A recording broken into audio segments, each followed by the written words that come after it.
Hello বন্ধুরা, কোথায় গেলে গো সব ছোট্ট ছোট্ট বন্ধুরা?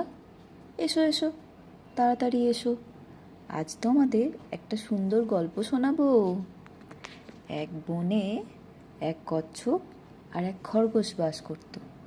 খরগোশ আর কচ্ছপ দুই বন্ধু ছিল, কিন্তু মাঝে মাঝেই খরগোশ কচ্ছপকে খুব ব্যঙ্গ করত, কচ্ছপের ওই হাঁটার স্টাইলের জন্য। একদিন বনের সকলের সামনে ব্যঙ্গ করাতে কচ্ছপের মনে খুব দুঃখ হলো। তখন কচ্ছপ বলল, চলো দৌড় প্রতিযোগিতা করা যাক। বনের সবাই মজা পেল। পরের দিন সকালে শুরু হলো দৌড় প্রতিযোগিতা। বনের সকল পশু এসেছে। খরগোশ মনের আনন্দে দৌড়াতে দৌড়াতে দৌড়াতে দৌড়াতে অনেকটা এগিয়ে গেল। সেদিন রোদের জোর ছিল খুব বেশি, তাই সে ক্লান্ত হয়ে গেল। আর চারপাশে কচ্ছপকে যখন দেখতে পেল না, তখন সে বিশ্রাম নেবে ভাবল।